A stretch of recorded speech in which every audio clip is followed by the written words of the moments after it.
Hey guys, this is Amy with Table Flipping Housewife. I'm so happy that you joined me today. This past weekend, I had the opportunity to paint a grandfather clock, and it really turned out beautiful. So if you'd like to watch the process, sit back and enjoy.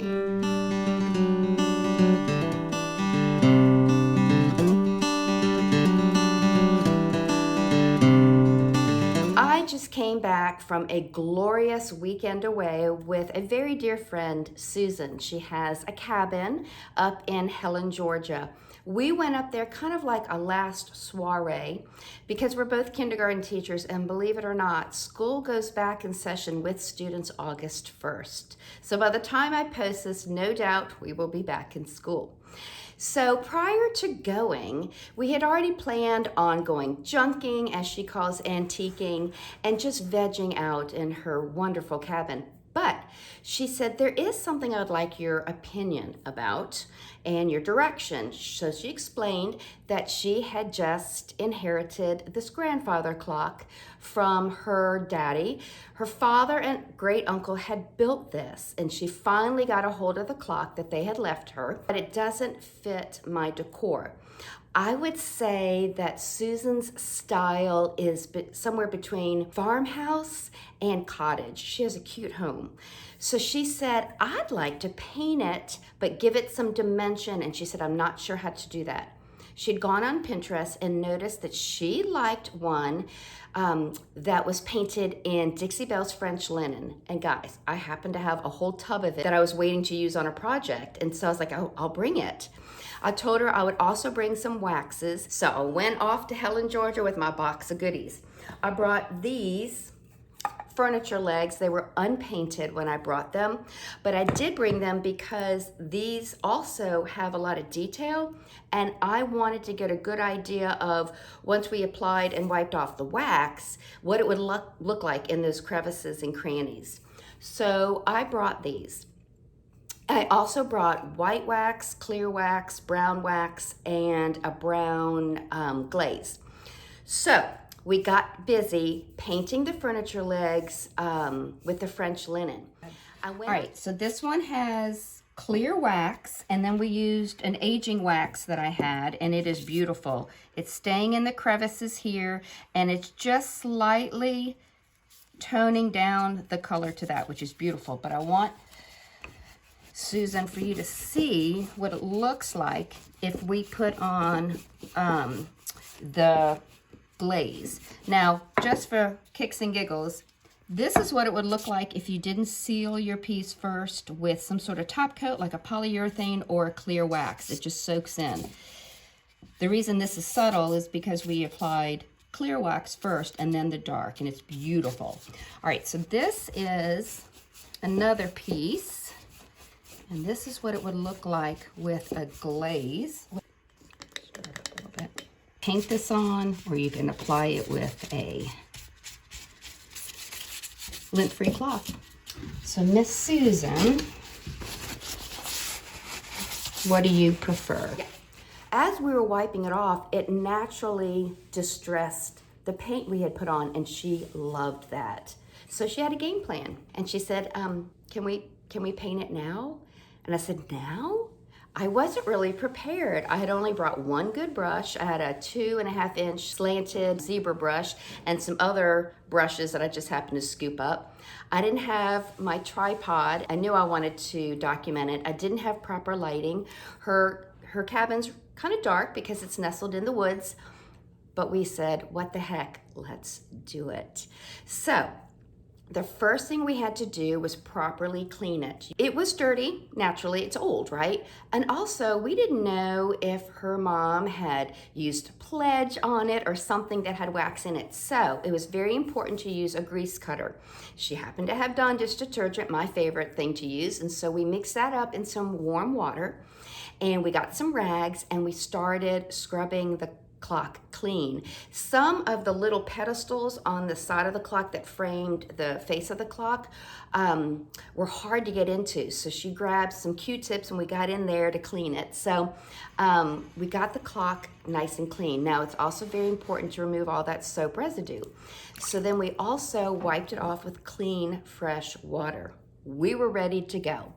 So we set out to paint the clock in the French linen. There's no going back now. You sure? I'm positive. Here we go. Deep breath. You got this. You're the professional. Professional. Yeah. Now, do you have to go with the grain when you're painting this? Well, it depends, and that's why I asked you, and that's a really good question. Some people like brushstroke marks, and so they go in all different directions. I personally don't care for brushstroke marks, and so I always go in a straight line.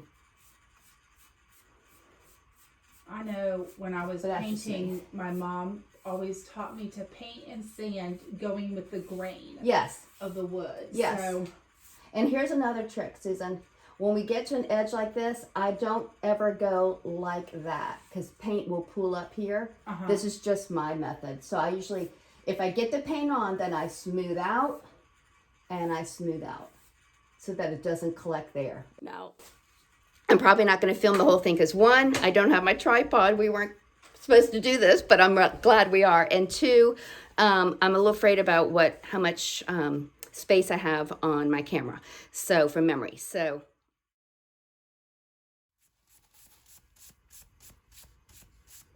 I'm going to brush out on this side. And I don't have a lot of paint on my brush. And I'm going to paint out that side.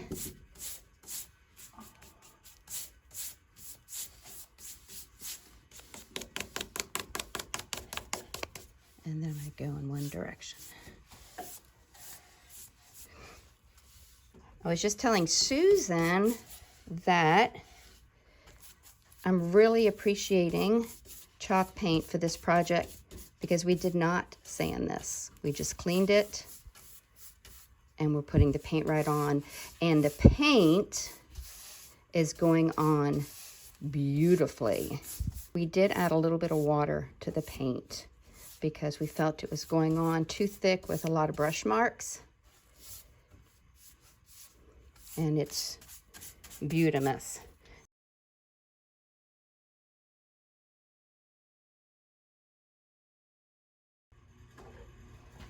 First coat.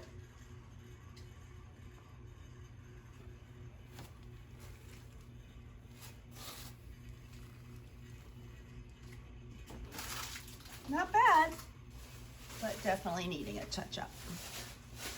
Frankly, I'm surprised we're doing as well in this lighting.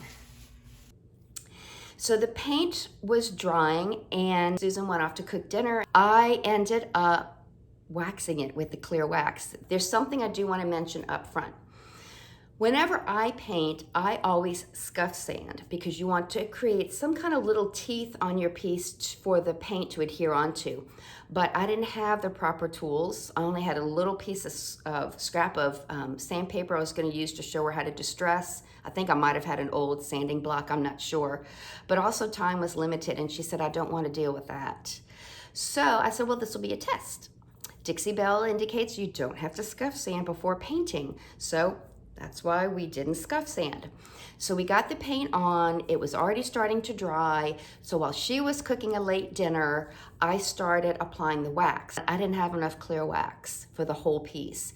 So what I did was I took some white wax, mixed it into the clear that I had, and used that. Now because the paint we put on was on a lighter shade, we got away with using white wax. So I got it all waxed up and buffed it off. And we let it alone for the rest of the evening. Now the next day, we brought the clock outside. We wanted to see it in better lighting before adding the glaze. So we brought it outside. It was a beautiful day. And I was so nervous to apply the glaze. She wanted me to do it first. Here we go with some dark glaze. And I'll have a towel ready. Glaze.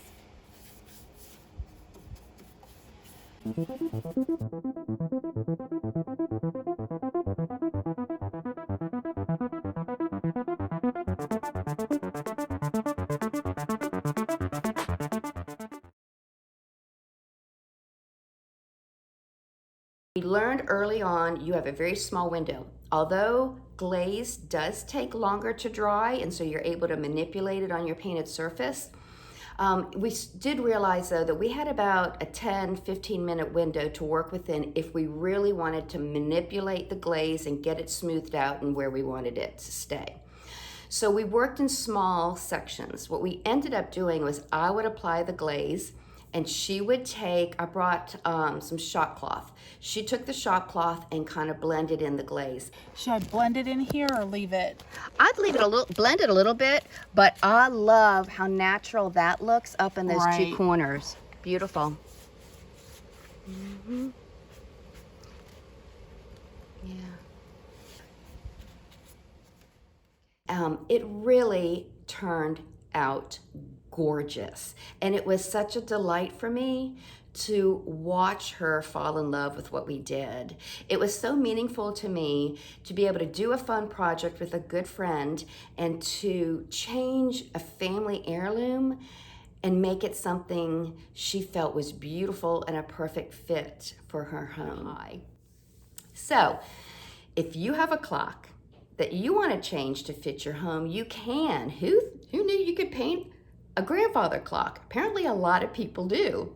So this is how we did ours, and leave us some feedback.